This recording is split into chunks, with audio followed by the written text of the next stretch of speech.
Welcome to Maine, we're stretched to the bone. Prices keep rising, the paycheck stays prone. Inflation keeps knocking, won't leave us alone.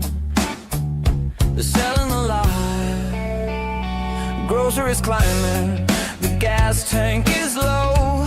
The bill's hitting harder than snow, but silence still blankets the truth. Where does it go? They're selling the lie.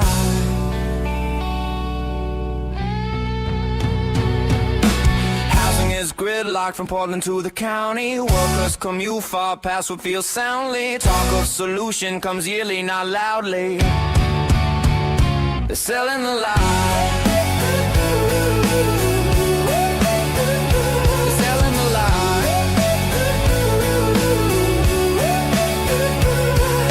Say every voice counts, but watch who gets lifted. Some stories vanish, some get the spotlight shifted. Depends on what trends and what keeps them gifted. They're selling the lie.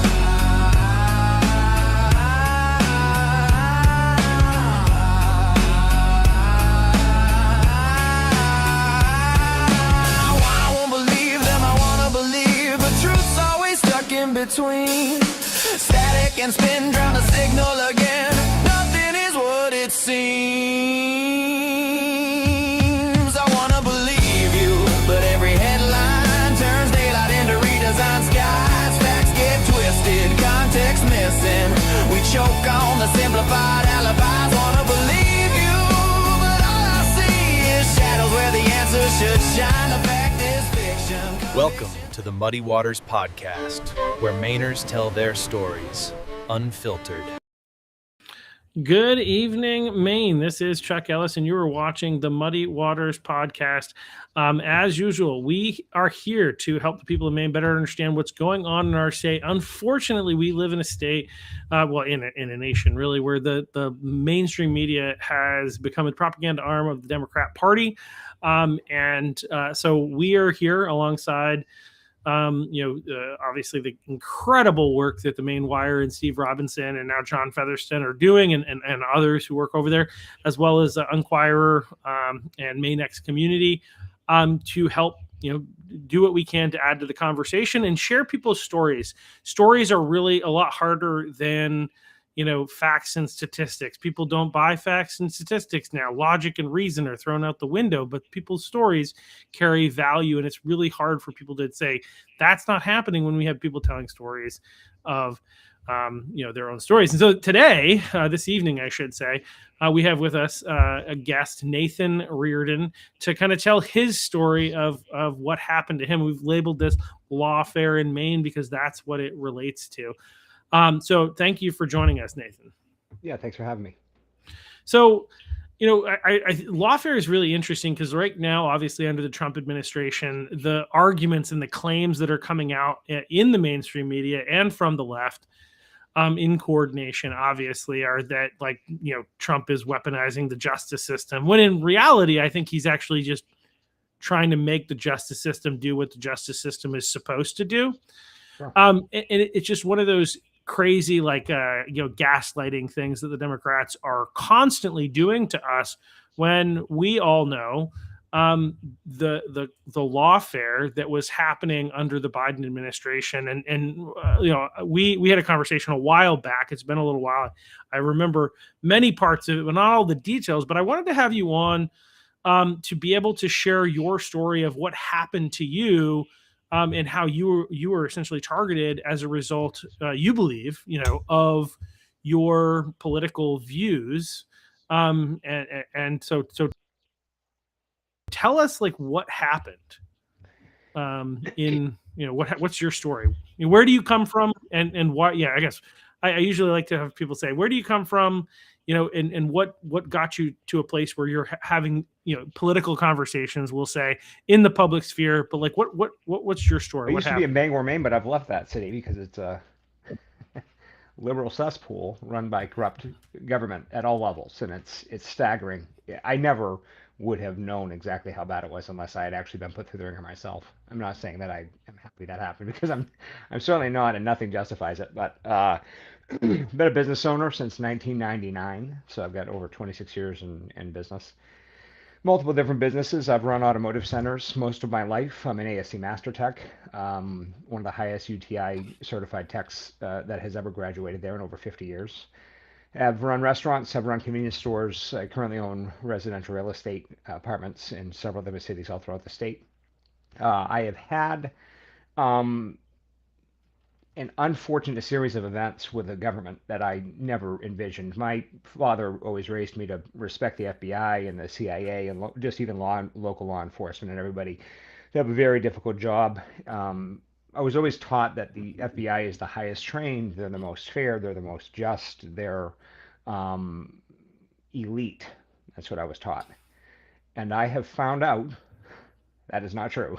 That is factually inaccurate, and it is full of corruption. And they are really, really good at what they do. So all the way through 2020, been running my businesses, had no any sort of significant issue at all. I was 44 years old. I'd never spent a night in jail for anything ever. I'm not a troublemaker. I don't like.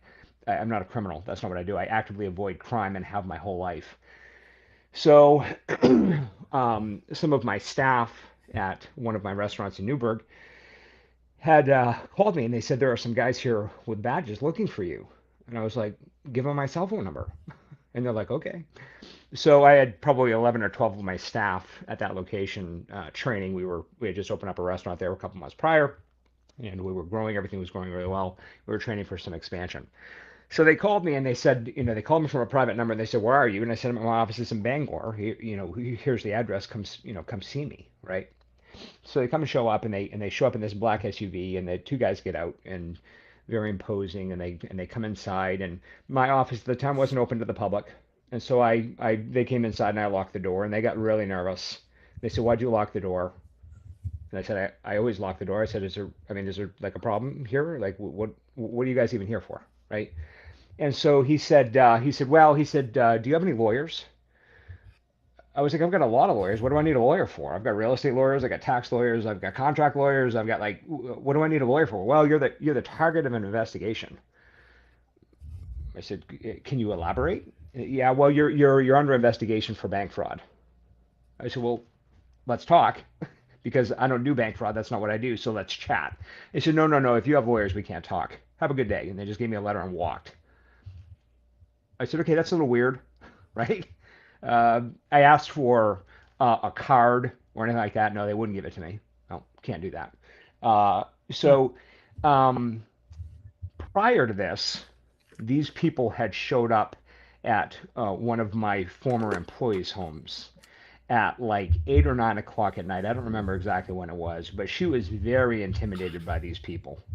And I have the text messages on my phone still. She said, these guys are here and they're very imposing and they're saying that they're investigating this stuff and blah, blah, blah. I said, I don't stress out about it. We've done nothing wrong, right? There's nothing to be upset about. She was the one that was actually doing my bookwork at the time. She was running my QuickBooks and my payroll and things of that nature. So they went directly to her first, I guess, to try to squeeze her or whatever they do. So she was very intimidated so much that she actually quit, right? She worked for me for probably about 2 years at the time. I don't remember exactly, but somewhere around 2 years. And she quit because she didn't want anything to do with it. So I said, all right, that's that. And I thought that was the end of it. I didn't think I was ever going to hear anything about it again. I said, let them run their investigation because I don't have anything to hide. I have nothing to fear. I'm an open book, right? So I started contacting friends of mine that had some run-ins with the law in the past. And I asked him, I said, do you have a lawyer that can like talk to these guys for me or something? I don't even know what this is about. They're saying I'm an investigator for bank fraud. And I said, I've only had one bank loan in my life. I took the PPP loan out. But I said, it's a real business. I have real employees. Like I don't even understand what they're alleging I did. I don't even know what they're saying. They're just saying that they think that I committed bank fraud, right? So I said, start investigating. And I had a bunch of different people tell me a bunch of different lawyers, contacted several of them. Hunter Tavares was brought up to me as a good lawyer. I had heard his name prior. I'd seen his name in the paper, and I had heard that he was a pretty prominent lawyer and had gotten pretty good results. So I was like, well, I'll hire him, and he can just fix this, right? I mean, there's nothing to hide here. There is no crime here. There's no way this is going to become a problem. I was 100% confident, right? So we talked, and I explained the situation to him, and I gave him records that I had, and I said, my business is 100% above boards. I pay people on W-2. Everything goes through QuickBooks, so I have records of everything that I do. I have every email, every text message, every receipt. I said, I'm not afraid to, I don't hide anything. So he said, don't stress out. He's like, the worst thing you can do is stress out over this. He says, it's a witch hunt. They're just, you're prominent in the area. They're just looking into you. You're the first Mainer charged with PPP fraud. You're. So he said, don't stress out about it. And I said, well, I am stressed out about it because I'm not a criminal, and this is very stressful to me because I've never been through this process like this before. He said, don't worry about it. He says, you're not going to spend a night in jail. This is not going to go anywhere. It just isn't going to go anywhere, right? So, time went on, and they offered me. They said, you're facing 30 years in jail because you borrowed $59,145. So you're facing 30 years in federal prison. And I'm like, what? 30 years in federal prison for a loan that can just be paid back? I was like, this doesn't make any sense. And then I'm running through the videos and all the different things that they did as propaganda for the PPP loan. And Ted Cruz was on TV, and all these guys were on TV, and they said the PPP loan is designed to cover payroll and related expenses in business, and if it doesn't cover related business expenses, it doesn't get forgiven. It gets converted into a low interest loan, and you pay it back, and you have a certain period of time that you have to pay it back in. And so this is going to be a problem because I have plenty of expenses. I had actually taken on two big properties in January of 2020 before we even really knew what COVID was. And so we were kind of headstrong getting ready to do some fairly substantial renovations to these properties that were grossly dilapidated. And so we started going through this process, and then all of a sudden I was indicted, and then they said, well, if you'll just plea, well, you can just do 3 years and you'll be fine. I said, what do you mean 3 years? I didn't commit a crime. I'm not going to do 3 days. I'm not going to plea. I said, can you relay the message to them that I'm not going to plea? He said, yeah, I'll relay the message. So I relays the message. And so after I wouldn't accept their plea, then I get a phone call from my lawyer, Hunter, that says they want to do a bail amendment hearing.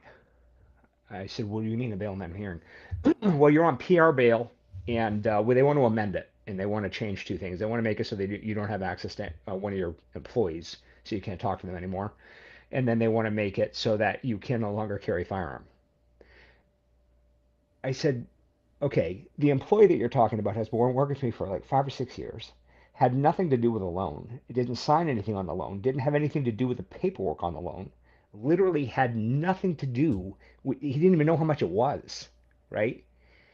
But he was an integral part of my company. He was my IT guy. And he was running my websites and my applications and stuff. We were launching a competitor for Facebook called Liberty Social and a bunch of different stuff that they don't like. And for some reason, they wanted to stop me from talking to him. And I said, this is lunacy. I can't talk to an employee of mine like this. There's no way this is going to stick, right? And what is the theory for taking away my firearms? I had concealed weapon permit in Florida, Maine when it was required, and in New Hampshire without ever having any issues for ever since I was 18. I was almost 45. I had, multiple firearms, a bunch of ammunition. I've never had any trouble with it ever, right? I'm a law-abiding citizen, right? I protect my family. That's all I'll do, right? And so they bring me in, and they try to block me from talking to the employee, and the judge said, no, that's not. It doesn't warrant it. But they said, we think that because you're federally indicted and you're under a lot of stress, that maybe we should take your firearms. So we're going to take your firearms from you, okay? And Hunter brought up the argument, and he said, you're setting a pretty... When did this happen, just out of curiosity? What year? 2021.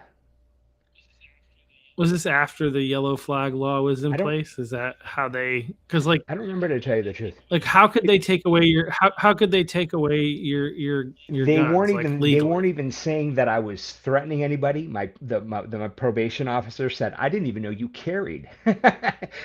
Because you don't need to know I carry unless you're trying to kill me, right? So, like, I don't brandish it. I don't play games with it. It's a serious item. I was trained by a former FBI agent, Charlie Rumsey, on how to protect my home and how to protect myself and how to obey the laws, right? I had taken personal protection courses Hmm. and all kinds of stuff, firearm training courses, safety courses, know your target and beyond. I'd done all the training. I'm not an idiot, right? But they took my firearms. They took them from me. And Hunter said this sets a dangerous precedent where anybody that has been charged with any sort of federal crime, and he wasn't even charged with a crime of violence. He doesn't have a history of violence. But anybody that is charged with a federal crime, that would set a precedent that you can take their firearms, and that's a Second Amendment violation. They said, no, we're not. Well, it's also a violation. I think it's also a violation of due process, 100%. which is part of the problem with the new red flag law 100%. that they've passed, is that it violates due process. Like you're innocent until 100%. proven That's guilty. what I said. I said I right? haven't even Like, I haven't even gone to that's trial yet. You guys are taking my firearms from me that I've had for 25 years without incident. This is insane to me. I haven't broken any laws, right? And it wasn't even alleged that I was violent. It wasn't even alleged. They weren't even saying he was threatening anybody or acting in an aggressive manner or nothing. It never happened. So again, I was totally naive to this system. I had no idea about prison. I had no idea about DAs. I had no idea about federal court. I had no idea about the Bangor Daily News. I had no idea their power. So I said, they took my firearms, right? So then we appealed it, and it went from Judge Nivison to Judge Walker, and Judge Walker wrote a very eloquent speech about this. This isn't right.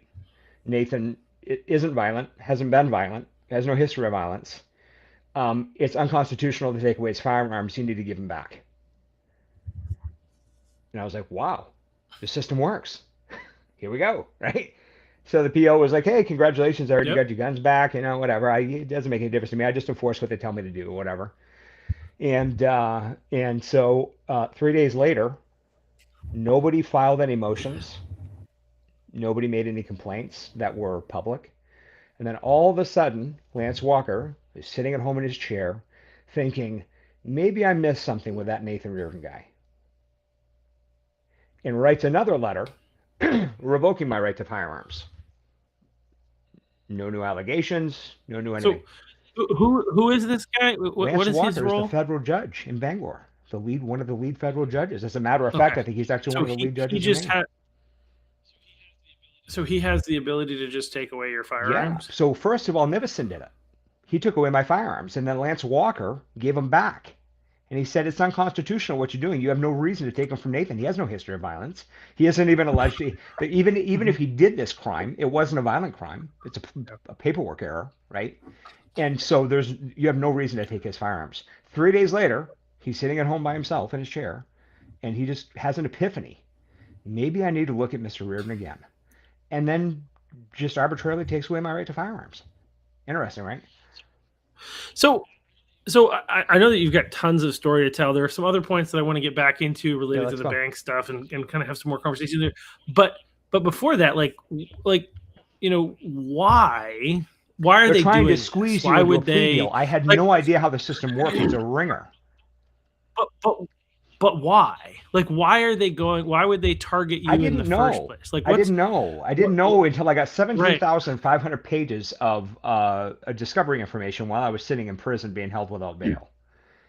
I had no idea why they hated me. I didn't know why. Well, I found out why. So in my discovery, they had text messages between me and one of my board of directors that said that Hillary Clinton should be in prison because she deleted 33,000 subpoenaed emails. And how do you do that and not be a criminal? It was under subpoena, and you destroyed it.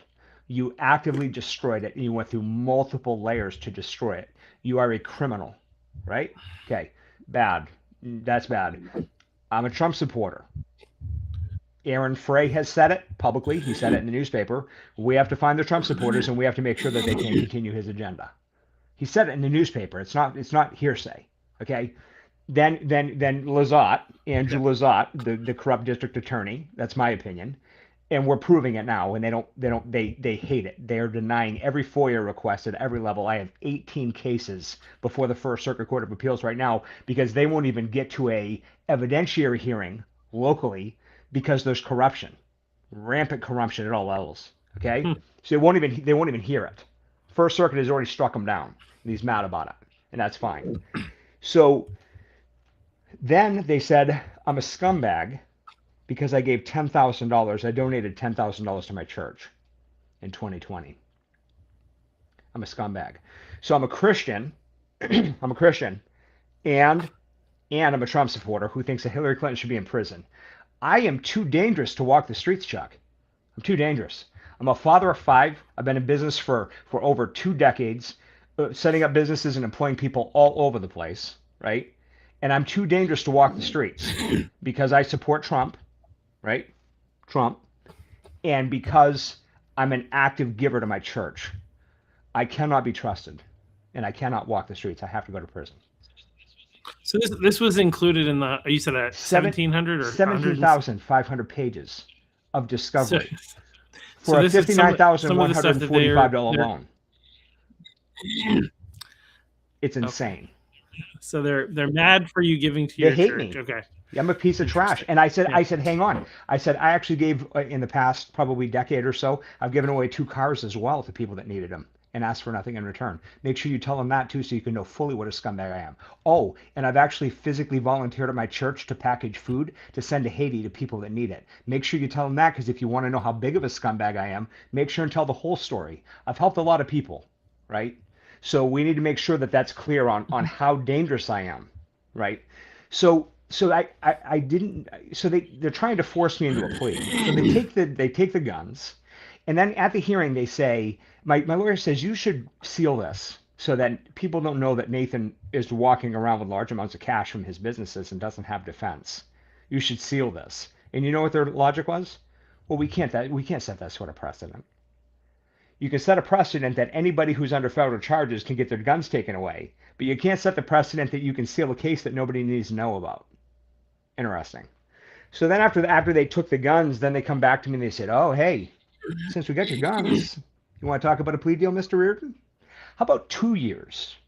Just do 2 years. It's just 2 years. Who cares? It's 2 years. Just take the 2 years and go about your business. Just take the plea deal. I'm not taking a plea deal. And I said, I guess you didn't understand it the first 6 times. I'm not taking a plea deal. Okay. So my lawyer says, don't worry about it. There's really nothing else that they can do. It took away your firearms. You're going to get them back. Don't worry. No stress out about it. Just go about your business. Continue your life. Don't put your stuff on hold. Don't do any of that stuff. Just move forward. So I'm moving forward. So I'm in my office up in Bangor. I was in the Sears building in Bangor. And in my office, sitting there by myself, all of my other assistants were at other locations. One of them had my car. He was out filling up gasoline and doing a bunch of different stuff. And I had several other assistants that were at one of our other offices downtown Bangor. And I was there at the Sears offices by myself. So I'm sitting there, and 2 guys come in sweatshirts. And they said, you're under arrest. I'm like, 4? And they wouldn't tell me. And they wouldn't even identify themselves. So he tried to throw me over the desk, and he couldn't. And I stood back up and I said, I need you to identify yourself. Okay? If you're a law enforcement official, I need you to show me you're in here in a sweatshirt and jeans. Who are you? Right? Okay? So after he couldn't throw me over my desk, I'm not a wimp. I'm a 2nd-degree black belt. Okay? So after he couldn't throw me over my desk, all of a sudden then they wanted to identify themselves. And then when they identified themselves, I went with them. I said, okay, fine. You guys are marshals. Let's go. Right? So I said, can you tell me what I'm being arrested for? And they said, no, we'll discuss it when we get downtown. I said, okay, this is wild. Right? So I go and I get taken downtown. And they said, they put me in a room so I could have a Zoom call with a lawyer. I said, what are they alleging I did? And they said, well, you violated your bail conditions. I said, what bail condition did I violate? And they said, well, your bail condition says you're not allowed to seek any COVID-19 relief-related funds. I said, well, I haven't applied for any funds at all, let alone COVID funds. This ought to be an easy win. He's like, well, this is what they're saying. Since your tenant in your apartment in Howland paid you with CARES relief money, you violated your bail conditions. I said, excuse me? I said, I didn't apply for the COVID-19 money. I'm the landlord. He paid me rent from COVID-19 relief related funds. As a matter of fact, on the application, they made me prove that I was a real landlord because they didn't want to get scammed. So I had to fill out, I think it's called a W-9. And it just shows who, like, you have to have your federal ID number and you have to have all this different stuff to verify that you're a real business. So on this, it says, are you applying? Right. And it's because, like, because I'm a landlord and I had tenants pay me this way in like 2020, 2021, something like that as well. And you have to fill out that W-9 because rather than giving the money to the tenant, they give the money directly to the landlord, but it's on behalf of the tenant. The tenant is the one seeking the funds. You're not doing it on their behalf. So that's like, this is like you were not seeking COVID-19. It was on the money. Application. Are you applying on behalf of the tenant? And I checked no, because I didn't even initiate the conversation. And I have all the emails where they contacted me and said, this individual is living in your apartment. He's applying for COVID-19 relief. Are you a real landlord? Is he really living there? And verify. So I verified. Okay. And then they took me to jail. And so this is a whole big mess. While I'm sitting in there, okay, so they revoked my bail. So now I can't even pay $200,000 and go home. So now I have to go to jail and sit there until I either take a plea deal or I go to trial and win, which could take years. Okay. So there were two police officers from the Hancock County Jail in Ellsworth. I was in the Bangor Federal Building. Okay, that's a 45-minute drive minimum. Okay, and they were there waiting for me before my trial was over. And they're understaffed by 30%. They don't have enough people to even run the jail. But they had two people sitting there waiting to pick me up before I was even found guilty. So I said, here's the situation. I'd like to see when you made the order to have Ellsworth come pick me up, when you knew I was guilty, because you didn't even let me tell my side before you determined I was guilty. It's a due process violation. And they said, there's no reason for you to have that information. Why is there no reason for me to have that information? The federal government is 100% immune. We don't have to do anything. We're the feds. Here's the problem. You're put in charge of people's lives. This isn't a game. You have a tremendous amount of power to destroy people's lives, and you ought to be seeking justice, not a win. And they were doing nothing but seeking a win with me because I was prominent. So they gave articles to the Bangor Daily News to crucify me and make sure that I couldn't have a fair trial. So they forced me to sit in jail with no bail, and they were actively smearing me in the Bangor Daily News, like 6 times on the front page, top fold of the Bangor Daily News. I didn't kill somebody. I borrowed money that I could just pay back, right? And I offered to pay this loan back before they even indicted me 6 times. I said, I'll just pay it back. Like, if you even think it's wrong, I'll just give it all back to you. If I got to sell assets, I'll sell assets. Like, I'm going to give it back to you immediately because I'm not going to play this game. I'm not a criminal, right? So let's go back, because there's a couple of things here that I think it can be easy, right? If you're at home, I mean, I think there's a lot of us that are like, yeah, no, since 2020, the whole world has just kind of seemed to have gone crazy in so many different ways. So there are some people, I think, on the one hand, could just absolutely believe any story that's told because, geez, anything could happen at this point, right? Like, I used to describe 2020, what things are like since 2020 is like being in a dryer on the spin cycle where you do this and then you stop and you're like, oh, okay, this is up and this is down now, and then it starts spinning again, right? Like it's like that's what life is like. And so for people like that, it's like, I mean, anything can happen. I can believe anything. But on the other side, I think there are people who are a little bit more skeptical, right? And I think I think that it's worth kind of asking some additional questions. So you've mentioned that one of the reasons that you think that they've kind of gone after you is because you're prominent. Like, what do you mean by that in the Bangor area? I'm not from Bangor. I'd never heard of you before. Somebody gave me your contact information and said, he's got a story to tell. So like, what do you mean that you're prominent? I've been in that business area? almost my entire adult life in the area. I've been on TV. I've been in multiple interviews. I've been in TV commercials. I've radio commercials, interviews. I've done all kinds of different stuff. I was, advertised our company. We were number one in multiple different categories. Every time Market Surveys of America came out, my name has been, in the area, and I'm not like a celebrity or anything like that, but I'm known, right? I mean, I do business in the area. Yeah, you're a known I've entity. known, right? And so when my name gets put in the paper, it sells newspapers, right?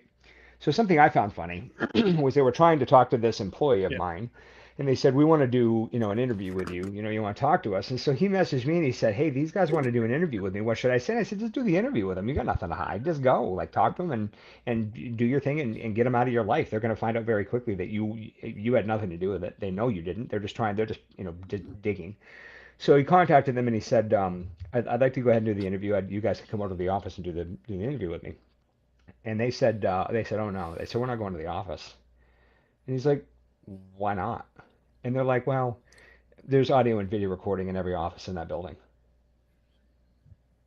Okay, you're a federal agent working for the Treasury, and you want to interview a person, and you're concerned about being on camera.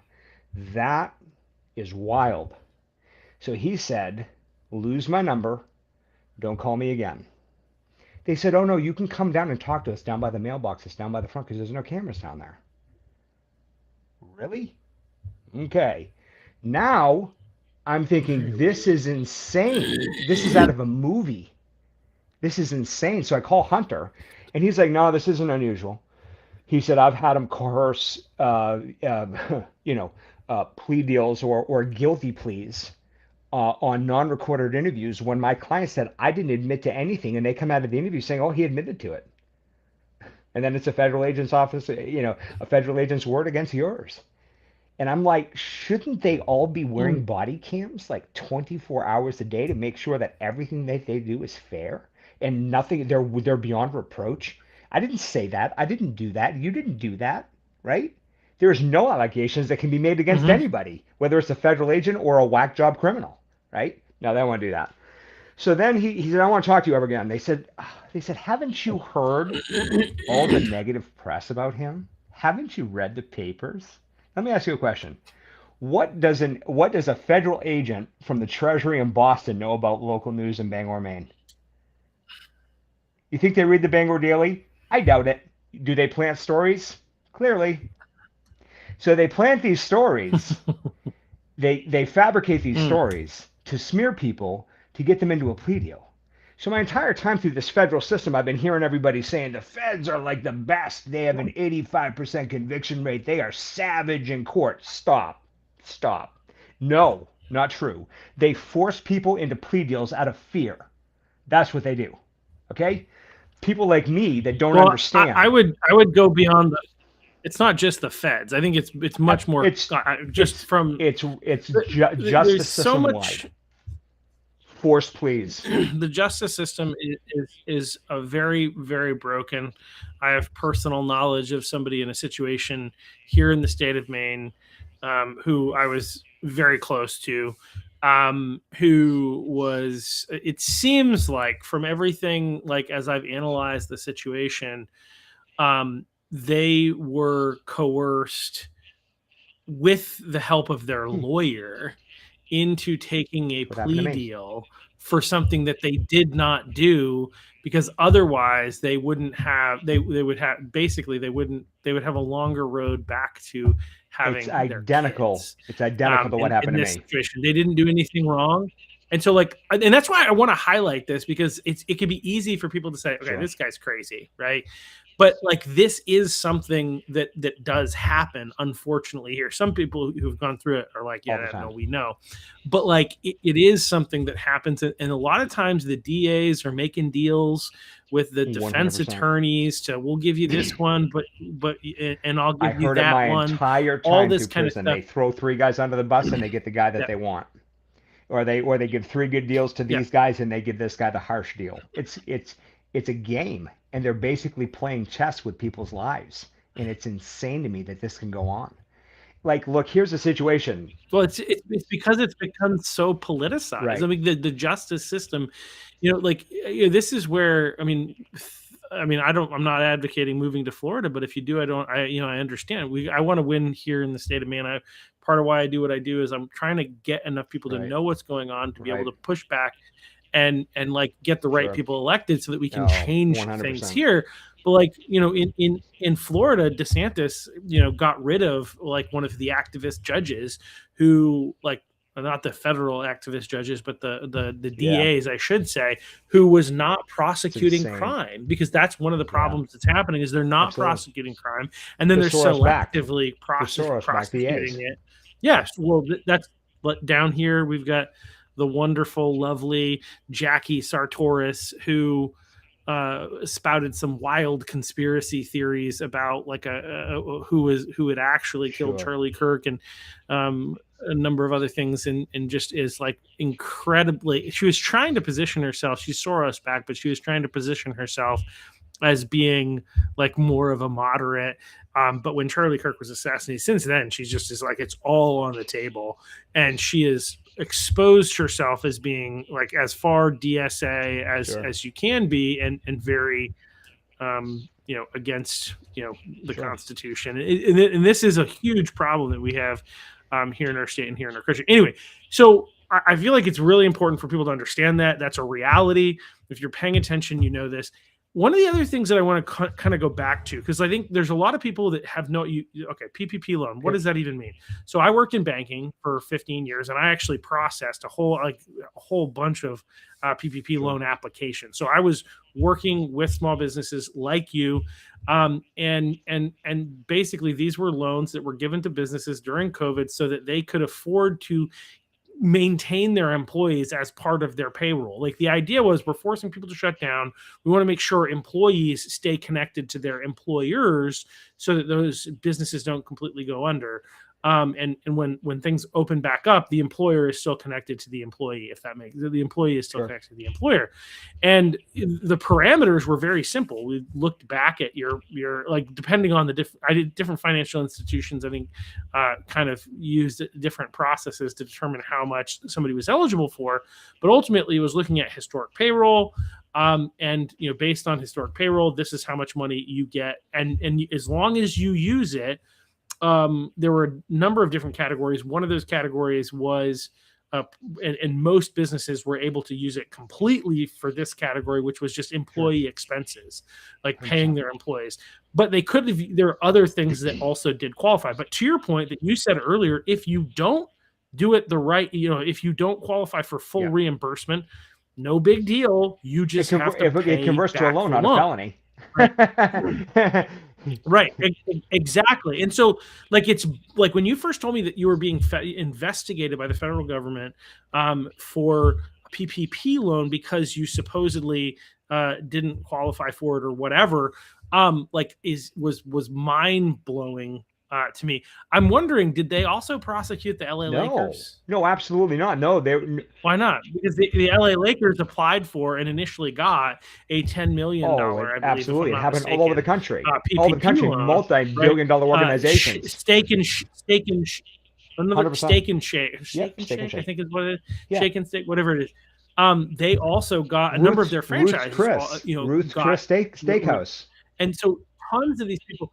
Now, and then those organizations receive public pressure because everybody's like, you guys actually billions of dollars in the bank. Need this. You're not a small business. Right. And so they ended up paying them back. They ended up paying them back. And I remember what was the name of it was Steve Mnuchin. I think was the name of the Treasury Secretary, Mnuchin, under Trump at the time. He came out and he said, these businesses should have known better. They should have known that they weren't eligible to apply. Well, this is my point. I was one of the people who was processing it. I was doing research. I was talking to people. It was, he said it was clear it was actually not clear. All that was required was for you to assert that your business had been impacted. It didn't say even negatively in the verbiage. You had to prove that your business had been impacted by COVID-19. Well, I'm sorry, if you lived in the United States of America, your business every single business was impacted, including Walmart. Basically, if you're a business in existence, you're impacted, you're basically eligible for this according to the way that it was written. And so, like, you were eligible, you applied, and like, let's talk through this. So you use the funds to Yeah, pay your my employees. banker said, you get this loan, Nathan, I think her name was Julie or something like that. She worked at the TD branch on Exchange Street in Bangor. And then, and I don't know what happened, and I never really got to the end of it, but I told Hunter, I said, she needs to be subpoenaed because she was the one that pressured me into getting the loan and told me that they get kickbacks for getting the loan, right? And then he said, oh, she's dead. I, Which is true. The banks process the loans. These were yep, SBA loans funded through the completely SBA. through It the wasn't through SBA, TD and they Bank. were just processed. Right, it was processed through the banks, and the banks received a certain Yeah, percentage fee. They actually later on structured it so that banks made more money on yeah. smaller loans She than the took. bigger ones because they wanted to she make s- sure that the she smaller said she businesses said she were said take the more. loan, and I Yeah, said I don't need the loan. I said I'll be fine, and she said, well, the times are so uncertain, Nathan, and she just sold it. And she's like, well, we get kickbacks, and we don't know what's happening, and the banks are in trouble, and everybody doesn't know what's going on. They're pushing us to process these loans quickly and efficiently. Like if you don't use it for payroll or related expenses like rent, utilities, and things like that, then you can just pay it back, and it will convert over to a loan just loan. She said, you can't lose, Nathan. You can't lose. And I'm like, yeah, but I've never had a bank loan. I've been in business since 1999. I've never had a bank loan. Oh, come on, Nathan. It's like, help us out. Like, we're your banker. We're TD Bank. Look, we've been with us for years. Help us out, right? So, she's like, the money isn't coming from TD Bank. She's like, we're just an intermediary. We're just putting the money in your account for you because you bank here. But she said, we actually get paid. It's their money. It's the Fed's money. When we send you the application, you're applying with the SBA. I said, okay, well, whatever. So I ended up taking it. And what's funny is that I ended up hiring a massive more amount of people because I was in a situation that we were heavy under renovations on an 8-unit apartment building and then another building that was in downtown Newport. We're converting over residential real estate. And we had access to quite a few employees because a lot of people were getting laid off because they weren't considered essential. But construction in apartments was actually considered essential. So we stayed in business, and then I actually increased my payroll. So I borrowed $59,145, but I actually, when I applied for the forgivables, I actually had over $95,000 in forgivables. And so I actually doubled. So I could have taken double what I could have gotten, right? And then I have an actual email from the bank that says, Nathan, you are able to borrow up to $2 million unaudited. We won't even audit your payroll up to $2 million. I took $59,145 and covered my payroll for 6 weeks. I had to pay $250 an hour for a forensic accountant to go through my account. And throughout 2020, there was over $480,000 went through my bank. But I had to defraud the federal government of $59,145. I make that every 3 months. I had to defraud the federal government and go to jail and destroy my life and take first-time memories away from my children. And I had to destroy my reputation in the Bangor Daily News so that I can't even hire an employee anymore. Over $59,145.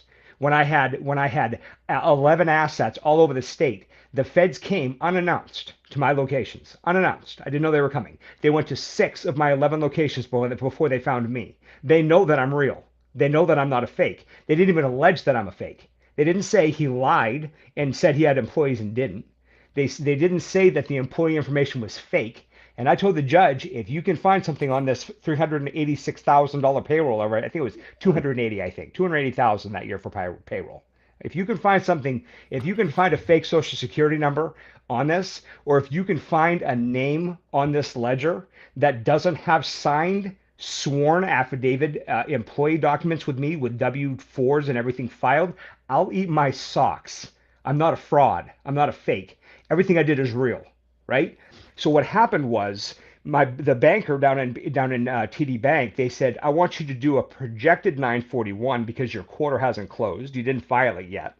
So do a projected 941 with us. Don't file that with the IRS.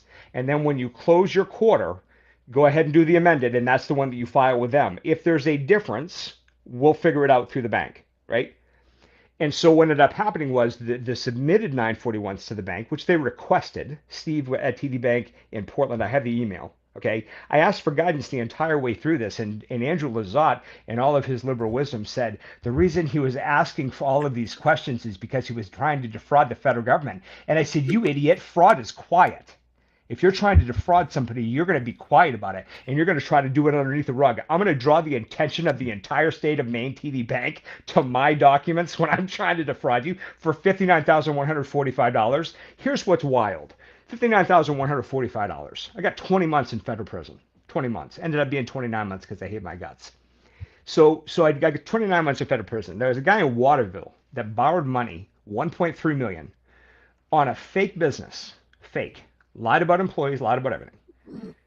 He got 18 months. I got 20. There was a woman in Bangor sentenced in the same court that I was sentenced in who stole money from a federally funded university. $500,000. Does not have the financial wherewithal when she got out of prison to pay them back. $500,000. She got 12 months. I borrowed $59,145. Now here's the real kicker. While I was being held in jail without bail, before I was sentenced, before I was ordered to pay back the loan, I paid back $10,000 of it, almost $10,000 of it, while I was sitting in county jail. But what's weird is that they said Nathan's broke. Nathan has nothing. Nathan has no money. He had to defraud the federal government because his business was failing. We can tell that he was failing. His payroll was only $1,400 during that quarter. That's a bold-faced lie. I had one guy working for me that was making $85,000 a year. One guy. I had 22 employees. This isn't a joke. This isn't a game. So here's what happened. How is it that they were able to argue? My lawyer did a terrible job. It's like he was working for them. I don't understand what happened because I don't think that Hunter's an idiot. I don't think he's stupid. I don't even know what happened. I'm trying to figure out what happened. And so now I'm suing him in court. I filed a $5 million litigation against him that's currently moving through the courts. They just had to assign it to a judge out of the area because of the hints of impropriety, right? So I'm suing him to try to get to the bottom of this because I got railroaded. I had appeal issues that were supposed to be brought up. I had integrity of the investigations. I had fatal structural errors that I brought to him, and I have the emails in 2021. I said, how do you defraud a bank when the SBA isn't a bank? That isn't a defense. It actually is a defense, and it's a federal defense, and it's precedent in the First Circuit in the Supreme Court. And then they changed the victim. They first of all said that I defrauded TD Bank. And then they made me do a plea agreement for 12 months and a day that said I defrauded TD Bank. And then when I got to my sentencing, Andrew Lazat, in the very last sentence of an 87-page transcript says, oh, for the sake of sentencing, we're going to put the SBA as the victim. All done, Your Honor. Hey, have a great day. And I said, time out to my lawyer. I said, hang on. This is exactly what I talked to you about. I told you TD Bank could have not been the victim. And they said, we're waiting for a victim statement letter from TD Bank, Your Honor. As soon as we get it, we'll submit it as evidence. You'll never guess where that letter is. It doesn't exist, Chuck. They never gave one because they knew it would be fraudulent if they did. TD Bank never lost any money. The government never lost any money. Okay. Right. So I said, how can you charge a person with bank fraud when they didn't even deal with a bank? That this was an SBA loan. This had nothing to do with the bank. The SBA is not, has not, and will never be a bank. Okay? Let's just get that clear. So then they changed the victim at the last minute. They changed it. And they said the SBA is a victim. Well, here's the problem. It's called constructive amendment. Okay? And there's First Circuit precedent and there's Supreme Court precedent that if you change something that structurally changes the victim or a major striking point of this. Now, if it was against TD Bank, it's bank fraud. If it's against the SBA, it could have never been brought as bank fraud. So it was brought as bank fraud against TD Bank. And at the very last minute, after I took a plea deal, after I had already served my time, after I had already done everything that they wanted me to do, jumped through all the hoops after they derailed my life with their machine, right? After I did everything they wanted me to do, all of a sudden it's a different victim.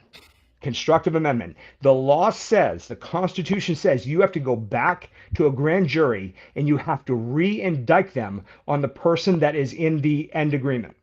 You have to redo it. If you do not, the law is clear. It says you must vacate the decision. It's not up to you. It's not whether or not you like him. It's not whether or not you're mad that he sent food to Haiti or gave money to his church. You have to vacate the decision. That's a First Circuit precedent. And now I brought this up to the local court. And I said, this is a fatal structural error. This needs to be vacated immediately. You know what they did? They sat on it for 9 months. Sat on it. Then they said, we need another 30 days to answer this because it's too complex. The First Circuit precedent is too complex. It says in writing, and this is what it says: if constructive amendment happens, you must vacate the decision. It is a fatal structural error. It is not open for interpretation. There are no footnotes. Okay, so it's too complex for these DAs. It's just too, Your Honor, we need more time. Give us another 30 days. So they get another 30 days. They extended another 30 days without even asking me. That's another due process violation. I'm supposed to have the right to object. They asked for it, and the judge granted it the next day. They didn't even send me a notice that it was happening. They granted it. So they gave him another 30 days, and then their answer was, we think it's probably too early to determine if his constitutional rights were actually violated with a fatal structural error, because he has cases in the First Circuit Court of Appeals. So why don't we just wait for those to go through? We understand that he's on probation and he shouldn't be. We understand that this entire criminal conviction should be overturned. We understand that we're electronically monitoring him and we're disrupting his life with probation. We understand that we're restricting him to only being involved in the residential sector. But even if his constitutional rights are being violated, it's way too soon to figure out whether or not there was an actual constructive amendment done here. We should just wait. Let's just wait. Okay. Yeah, let's just wait. So it's, and then what they did now is they have filed a COK restriction against me, COK restriction against me, which says Nathan has sued the federal government, right? He's suing the federal government. We can't handle the docket. We're too busy. That's what they said in the letter. We can't handle the docket. He's overwhelming us with legalities. Now, you had plenty of firepower to come after me and destroy my life for 4 years, spending $500,000 in prosecuting a $59,145 loan that I'm paying back, putting me in prison and spending $150 a day, taking up a bed when violent criminals are raping, killing, kidnapping, drug trafficking, sponsoring terrorism, right? But I had to be in one of those beds, right? The overburdened BOP and Department of Corrections, but you had to put me in there. But now that I want to fight back, they put a restriction against me that says you can't file any litigation against the federal government unless we say it's okay. Excuse me? That's bizarre. And the First Circuit is reviewing it now. So the First Circuit has already struck down the Honorable Lance Walker because he said that Nathan can't be self-employed. And the First Circuit said, you've given no reason he can't be self-employed. And you know what's weird? The First Circuit is mostly liberal because they're in Boston. Most of the judges are liberal. A lot of them are Biden appointed. And I was told by Alan Dershowitz, who is well known and he understands Boston law. He said, do not expect anything good results from the First Circuit, Nathan. Like, it's very pro-government, very not defendant friendly. Don't expect good results. And when I texted him that, he was like, wow. They actually vacated his mandate. And they said, you've given no reason that Nathan can't be self-employed. He can be self-employed. Thanks. Right? And the way they worded it was, we're judges too, and we'd love to back you up, but you have gone so far outside of the law that we can't even stretch this taffy to make it look like you're right. You've said nothing, you've done nothing, you put nothing in here that we can even try to rub our magic fingers together and make this look okay for you. It is 100% wrong. We cannot let this stand because we're a court of law, right? Which you should be too.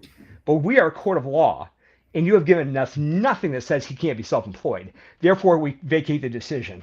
So I text my probation officer, and she's been really good to me. She's a great person. I have no qualms with her. There's been 2 people through this whole thing that have actually been fair with me, and one of them is Ashley Haddam, and the other one is my new PO, Brandon. And they've been very fair, and they made it clear. I'm not going to play games with you, right? Don't stretch the rules. Don't try to do anything stupid. Don't break any of the restrictions, and you're not going to have any trouble with us. Do as you're told, get through your probation, and move on with life. They're not actively trying to hurt me like the rest of them are. The others are actively trying to hurt me, and they will break the law, due process, constitution, none of it matters. Just as long as we can put Nathan on the front page of the Bangor Daily News and everybody can know what a scumbag he is, because he believes that Hillary Clinton is a criminal. So just let me finish the story about Ashley. Here's the question. So I sent a text message, and I said, so I'm allowed to be self-employed? And she said, yes, I believe that you are. She said, that's the way that I read it. But she said, let me verify with my bosses. Well, who's her boss? Lance Walker, right? The guy who's just crucified me for something that didn't even happen. So he goes back. The First Circuit made a mandate, and they said he's able to be self-employed. They struck his decision. The First Circuit overrules district. That's how the law works. Lance Walker told Ashley, nope, Nathan can't be self-employed. I don't care what the First Circuit says.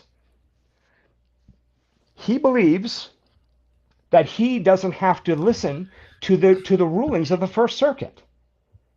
He believes he's stronger than the First Circuit. He actually believes that. This guy was appointed by Trump. Well, so just briefly, is this really surprising given the fact that we see this happening to Trump's executive orders all across the state, all across the country, where like these low-level, just recently appointed judges who don't have the authority to do the things that they're doing are trying to shut down. And the Supreme Court has come back and said, you basically they've said that these judges should not be doing this, and yet they haven't stopped, and there's no consequences. That's the problem.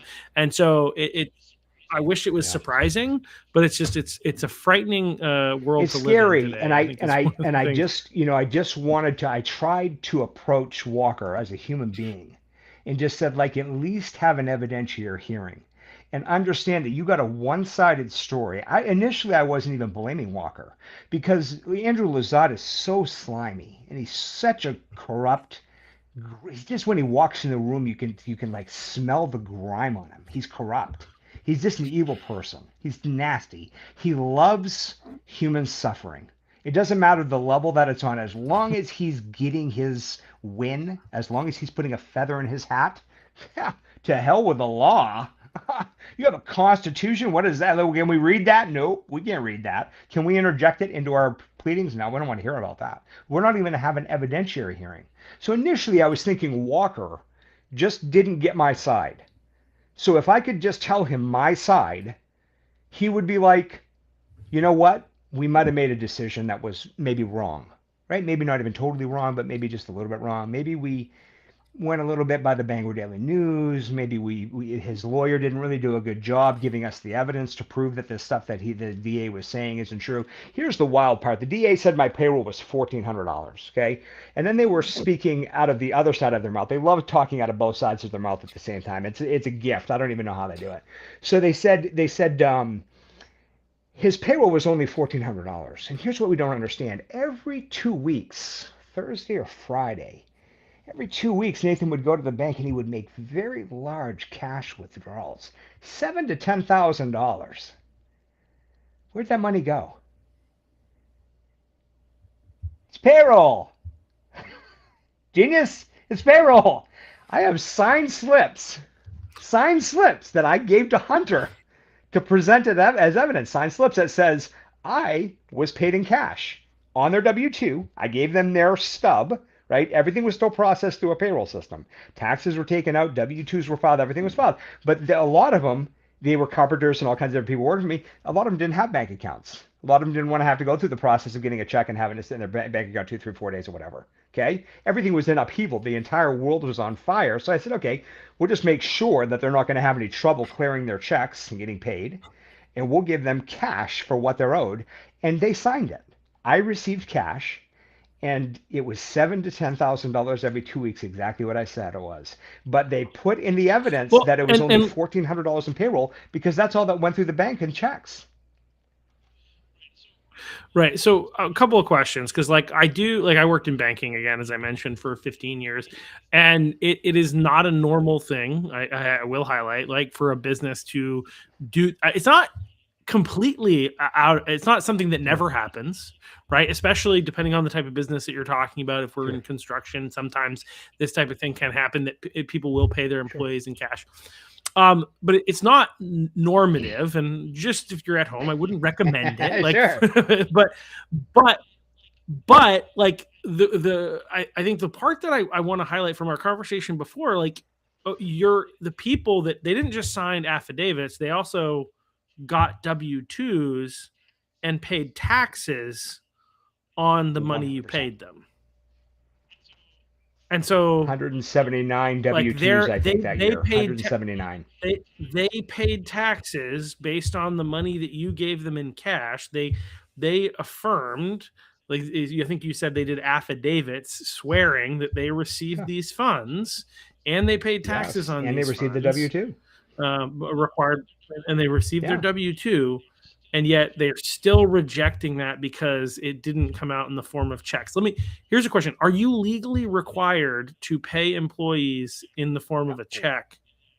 Paying In the people in United cash is not States? illegal. Okay. Paying people under the table is illegal.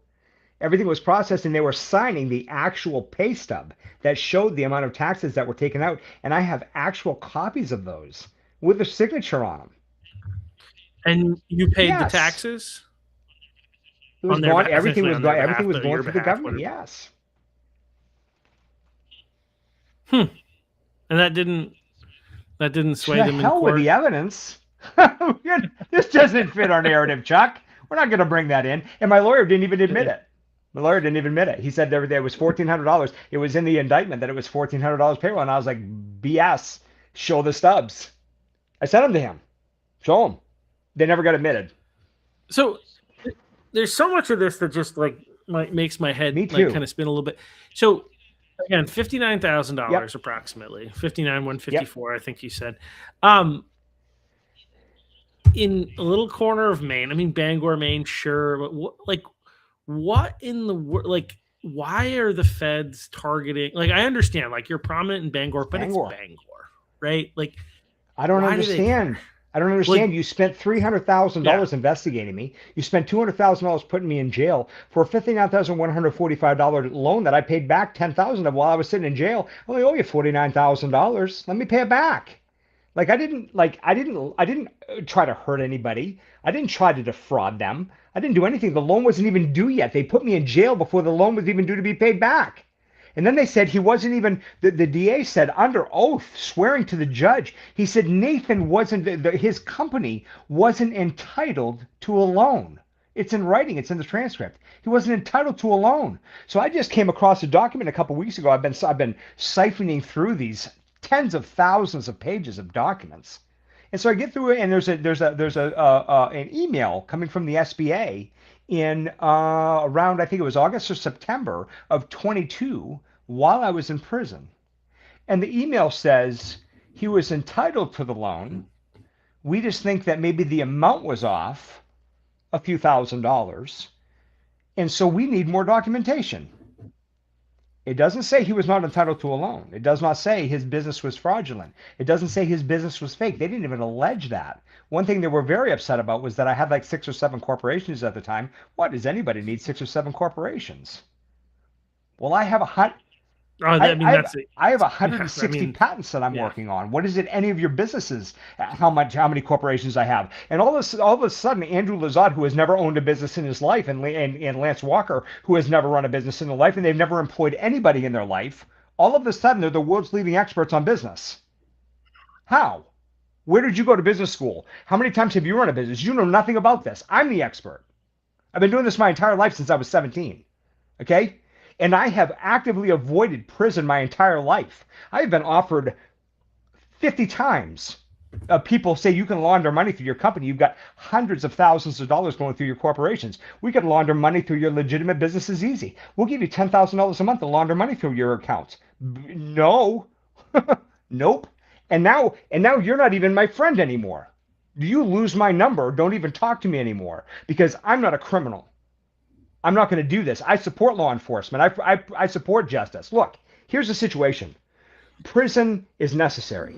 Law is necessary. Police are necessary. Judges are necessary. This is real. Okay? I'm not saying nobody should be punished. Mm-hmm. If you do something stupid, okay, and you intended to hurt people, you need to go to jail. You should go to jail, right? Jail is for separating people that are a danger to society. Take them out of society. They can't be here. They hurt people. Who did I hurt? I borrowed money from my business and I paid employees so that they could feed their kids and they could eat. Did I have financial trouble? Sure. Was I spending tons of money on projects all over the state? Absolutely. Did I have just $300,000 or $400,000 sitting in the bank waiting for a rainy day? No, absolutely not.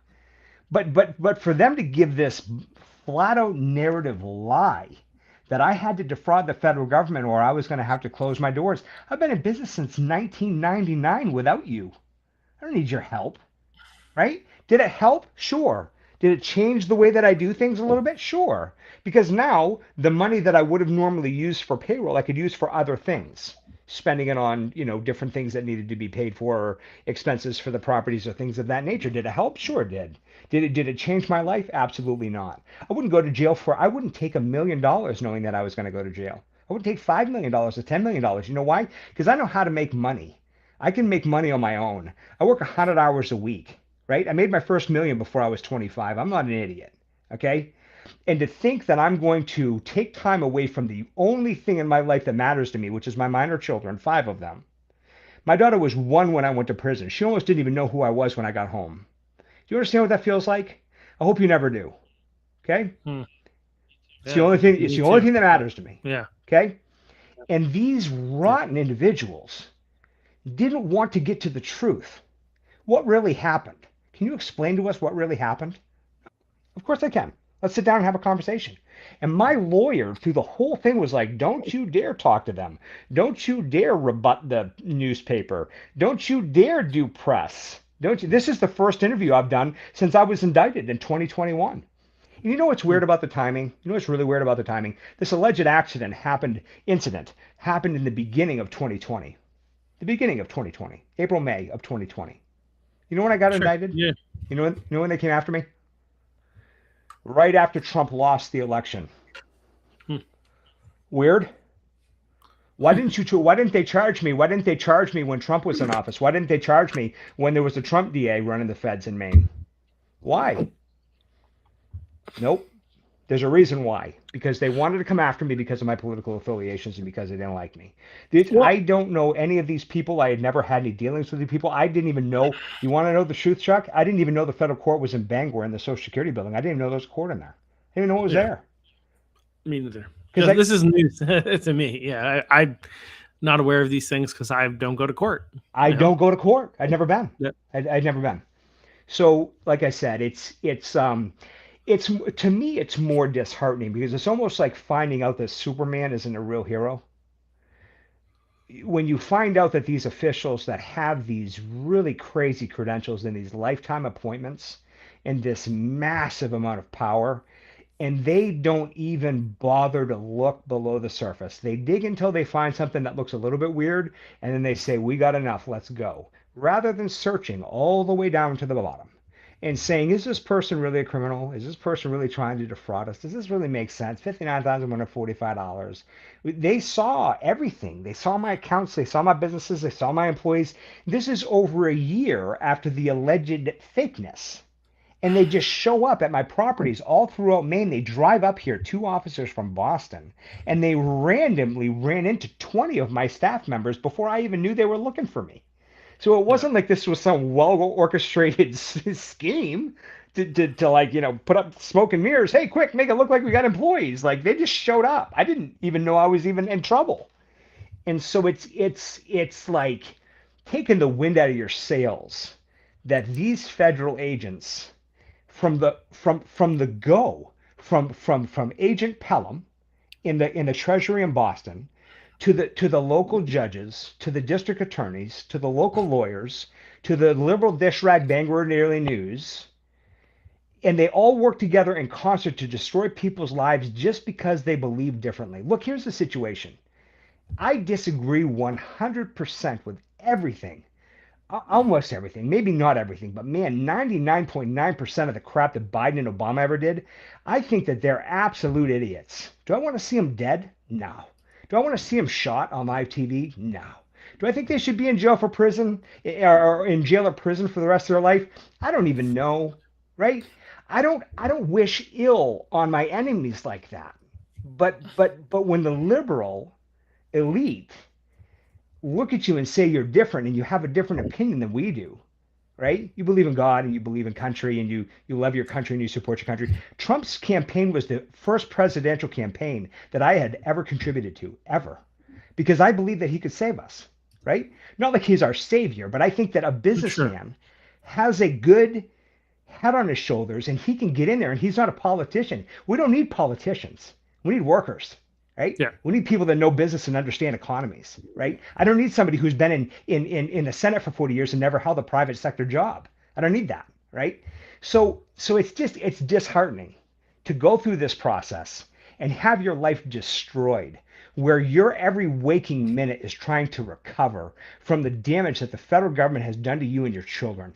My children now, if the probation officer or any of the people come to my house and they drive in, she was 3 years old at the time. When they pulled into the driveway, you know what she said? She said, "Hey, Daddy, the bad guys are here." I said, "What?" She said, "Daddy, the bad guys are here." I said, "Who's here?" And she said, "Probation." I said, "No, hon, they're not the bad guys. They're just doing their job, right? They made a mistake. They made a mistake. Okay, we'll fix it. We'll go to court. The judges will see this. They'll look at this at different levels, and they're going to fix it. It's a mistake. They're human beings. Don't hate them, right?" But when my daughter thinks that the probation guys and the federal agents are bad guys, that's sickening. It is sickening. They have destroyed my entire family's trust in the federal government. The only thing they've made me do is lose trust in the federal government. Did you teach me a lesson? I asked Walker, who did you help? Who did you save? You put 22 people out of work. You cost me millions of dollars in damages. You've destroyed my reputation that I don't know that I can ever recover from because I occupy the first 26 pages of Google, thanks to you and your liberal dish rag machine, Bangor Daily News, and the Associated Press. I made national news for a $59,145 loan for a real business. The feds didn't even allege that I took a 3-day weekend. They didn't say he went out and bought cars. They didn't say he went out and bought homes. They didn't say that he went out and do anything. The largest, most grandiose thing that they could come up with was, I bought my father a $380 set of Cayman skin boots for his birthday. 2 years prior to that, I bought my father an $8,000 roof for his Christmas. Okay? I put an $8,000 metal roof on his house. So, like, that's the biggest thing that they could come up with that was crazy. They didn't allege that I took a 3-day weekend, or I went on any vacations, or that I live an extravagant lifestyle, because I don't. I live like I'm broke. Okay? But it didn't fit their narrative. And so they paint this picture of you're a scumbag, you're a liar, you're a swindler, serial fraudster in the newspaper. Serial fraudster? I've had one bank loan in my life and I was coerced into it. Then I signed a plea deal for no more than 12 months and a day so that I could go home. And my lawyer said, you can just go home. You've already done your time. They held you here with no bail, Nathan. Just sign the deal. He said to me, do you want to fight the feds for the next 3 years? Or do you just want to go home and take care of your children? And I said, let me ask you a question, Hunter. Is it illegal for me to lie to federal agents? He said, yes. I said, they're telling me to lie and say that I intended to defraud them. That's a lie. You're telling me to lie so that I can go home and take care of my kids. Go ahead. Okay? Sign it. So I sign it. Then we go to court. The plea deal says no more than 12 months and a day. I go to court, and the first thing out of Andrew's slimy mouth is 24 months is what he should get. I just took a plea deal for 12 months and a day that you made. You printed it. I signed it. And he said, well, if you're not happy with my imposition, you can appeal it. By the time I appealed it, I was already home. I already done my time. They already got the time out of me. So they put me in prison. They milked me for time that I wasn't even owed. I signed a plea agreement, and they wiped their rear with it. They don't care about the law, Chuck. They don't care about the law. These are the people that are running our country. This is what I'm scared about. These are the people that have the right to take you and put you in jail for something you didn't do. And they will hold you there without bail until you plea. Without bail. For a loan. I didn't rob a bank. I didn't hurt anybody. I didn't lie and say that my business existed and it didn't. They didn't even allege that. Read the papers. Read the documents. It's scary. It's really scary. And I hope to God that new leadership gets in, and I hope that the Trump administration can do the job. I'm a little bit light on the current administration. I'm not 100% happy with people that should be in jail. They say we've got the evidence. Heads are going to roll. Where are they?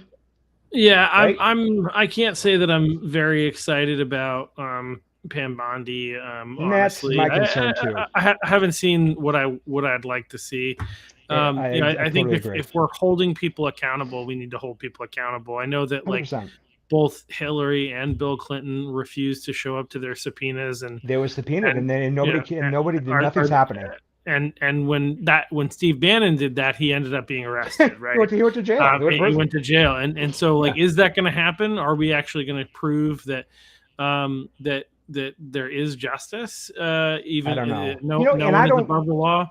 And I don't want to see it on either side. I don't want to see it on either side. I don't want to see Trump just lashing out because he's mad. I don't want to see lawfare. If you break the law, you should be punished. But it shouldn't be because you're on one side or the other, or you did something against one of my friends. I don't believe in that. No side. Right. We can't have a justice system in America that can be weaponized by anybody. Nobody. You can't allow that. You're taking people's freedom away. You are destroying their lives and their reputations. You have to take this seriously. You have to get to the truth. It shouldn't be about a win. It should be about, is this person a criminal who is actively hurting society and can't be trusted in the real world? I'm an employer. I'm a father. I'm a businessman. I work 100 hours a week. I work more than most people for no pay. Because I believe in what I'm doing. I believe in providing nice housing for people, building things up, taking things that other people say can't be fixed and fixing them. I'm working on life-saving patents that detect a child in a car. If they're left there unattended, it will alert authorities with the GPS coordinates of where the child is, so they don't have to die in the car. I'm working on things that can prevent cancer. I'm working on things that dramatically extend the lifetime usability of cars. I'm working on things that increase fuel economy. I'm working on a lot of things that are good for society. I'm working on no criminal enterprises. None. I'm not trying to hurt people. I'm not trying to harm people. I'm trying to feed my kids. I'm trying to pay my bills, trying to keep a roof over my head. I'm trying to build a legacy that my kids can be proud of so they don't have to work like I do unless they want to. And I'm a danger to society. I'm a scumbag. I can be defamed all over Facebook and all over social media, and people can just run my name through because they're going to get their 15-minute bump of fame. Because I fired them because I found them in one of my apartment buildings with a heroin needle stuck in their arm, throwing up in my tenant's bathroom that we were renovating. And so I fired them. And then they get on Facebook and they tell everybody what a scumbag I am. Nathan's a scumbag, right? Because it's free. You can get on social media and you can smear me. Well, here's the deal. It's not free anymore because now we're going to court. I have a new case right here that I'm getting ready to mail tomorrow. Slander case. Okay? I'm fighting back now. If you want to lie about me, I'm coming for you. We're going to go to court, and I hope you have $25,000 for a lawyer, and we're going to go to court because I'm not going to sit down anymore and let you destroy my life and just smile. My lawyer told me to do that, and that was stupid. I shouldn't have done that. I should have not taken the plea deal. I should not have listened to his advice. I don't know what was wrong with him, but he was grossly unprepared for my case. He should have won that in 2 seconds. He should have had the thing dismissed. I have letters to him from 2021 where I said, you can get this thing dismissed because of XYZ. He said, that's not a defense. It's Supreme Court law. Supreme Court law. So whether I win it at the district level, which I'm never going to do because they're too corrupt, whether I win it at the First Circuit level, which I think that the First Circuit is better handled to deal with this because they're not subject to the local press and they're not part of the local. They don't play golf with the DAs and stuff like this, right? I think they're better equipped. And if they don't handle it, I believe that the Supreme will. Will it take me a while? Maybe. Will it take years? Maybe. Will it cost me hundreds of thousands of dollars? Maybe. But here's the situation. I don't care if it costs me $10 million and it takes me 20 years. The truth is the truth is the truth. If I did wrong, and I tried to defraud the federal government, or I tried to do something slimy, and I got in trouble. And you know what? Probably 20 years ago, I did dumb stuff that I probably should have been punished for, and I never got punished for it. But I can tell you this: I didn't do what they say I did, and I'm not who they paint me out to be. I'm not that guy. I'm not that guy. Am I perfect? Absolutely not. Have I made colossal failures in my life? Absolutely. I have made grossly wrong decisions and personal relationships and business relationships and employee relationships and all kinds of stuff. Sometimes I do knee-jerk reactions and they're not proper, and I make wrong decisions and I do things I shouldn't do. But you know what I'm not? I'm not a criminal. And I don't seek out criminal activity. I don't like criminals. I don't look up to criminals. And I am just gut punched that our government that is supposed to be keeping us safe and enforcing the law and enforcing the Constitution rather than a personal agenda rather than being an advocate for their own personal agenda. It is really scary to see that side of the world. I always thought to myself when I saw people getting in trouble on TV, I was like, oh man, they're looking at what a criminal. Not everybody is. Sometimes they just go after people because they just don't like them for whatever reason. They don't like the way they look. They don't like the way they talk. They don't like what they stand for. And they throw every single resource at you. They will spend millions of dollars and hundreds of hours and overwhelming court documents and just an avalanche of problems for you. They will smear your businesses. They will shut you down. They were actively going to each one of my employees that were running my business, and they were souring them. They were going to each one of them and making them quit before I was even indicted. They went and they scared my top employees that were running my company for me, and they scared them so bad that they quit. Why are you doing that? If you're going to get me and it's a fair trial and we're just going to go fight it out in court and we're going to see who wins, what are you afraid of? Right? I wanted to transfer my case down to Portland because I thought I would get a little bit more of a fair shake, not because they're less liberal, they're more liberal, but there was less press down there. And so I said, they don't really get the Bangor Daily News down there, so I have a better shot at getting it. So we applied while I was in jail to get the case transferred down to Portland. And we gave 26 negative news articles in the motion to the judge, Lance Walker. 26 negative news articles, pages of links of the smear job on my name, and said, Nathan can't get a fair trial up here. You need to move the trial. You know what his response was? You haven't proven that he's prejudiced. You know what the Supreme Court says about this? Look it up. The Supreme Court says if somebody makes a motion and can interject any shred of evidence that they could potentially be biased, this is what the Supreme says, and it's in writing. Bias is presumed. Does not have to be proven. Bias is presumed. Move the case. He didn't move the case. You know what the Supreme Court says about that? That is a fatal structural error. You must vacate. You must vacate. I brought this up to Lance Walker.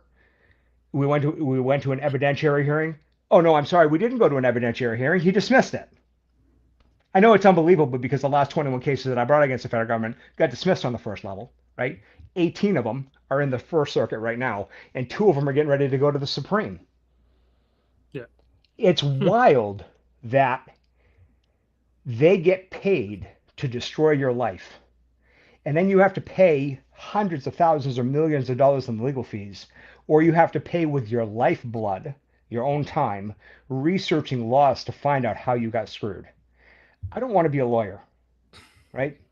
I don't want to fight in court. I don't want to be in court. I never want to see a court again in my life.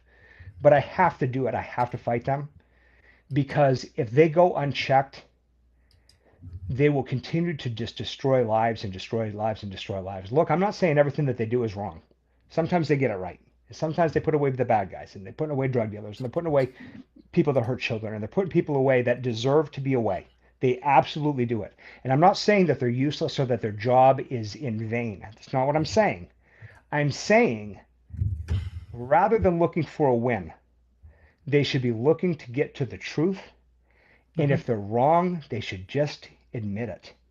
I made a mistake. We didn't have the full story. We didn't know everything because your lawyer didn't do a good job defending you. We're sorry. It's that simple. I don't hate them, right? I hate what they did to me, but I don't hate them. But I'm scared because this is our country and I love it. America's awesome. Maine is awesome. Has been awesome. It's not awesome right now. No. But it's been awesome, right? There's a lot of great people and it's a great landscape and all that stuff. It's But obviously we've got some challenges here. Sure. Well, I just want to thank you for coming on and sharing your story. Obviously, there's a lot here. I'd be really interested to hear how things go as you proceed and hear back and we can 100%. we can hear how those things go. But yeah, I mean it is scary. Again, like I can't confirm it. Like I can confirm my own experience that a lot of the things that you're saying match up with what I know to be true. And like, I think it's for a lot of people, like maybe aren't aware of the concerns with how this type of stuff can happen. I still am baffled at like why they would like target you specifically and that kind of thing. And again, Makes no sense. we right. And so unless they're like targeting mass amounts of people and you just happen to be one of the ones that get caught in the crosshairs so that they could try to intimidate enough people to, sit back in fear, who knows? I mean, that is within the realm of possibility. It seems a little, but either way, it's like it's interesting, and I just thank you for telling your story. And one quick thing, I ran the simulation of how much time I got per million, because that's how they judge the sentences on the SBA loans. So the average sentencing for someone that committed PPP fraud, actually committed it, it's 10 months for every million that they borrowed. That's the average punishment across the United States. Do you know what mine was? A lot more than that. 388 months per million. 388 months per million. I got the most disproportionate sentence in the entire country. I'm a father of 5 who had never spent a night in jail in his life. I have no drug addictions. I have no alcohol addictions. I work 100 hours a week. I love our country. I love our state. I love God. I love my family. And I was dangerous, and I needed to be put in jail. It's staggering. Yeah. Crazy. Well, thanks again. Everybody else will be back on next week. We'll see you. But like, share, subscribe. Look out for our shorts. See us on all the other areas of social media. We'll keep you up to date on as more information comes out with Nathan's court proceedings with some of the cases, Supreme Court, in other cases, the district, the Superior Court. So thank you again for coming on and for telling your story and for standing up for what you believe to be true. I think that's what's important. All right. Thanks. Appreciate you, Chuck. Right. Keep on going. All right. Have a good night. Stick around for just a second, Nate. No worries. All right. See you all later.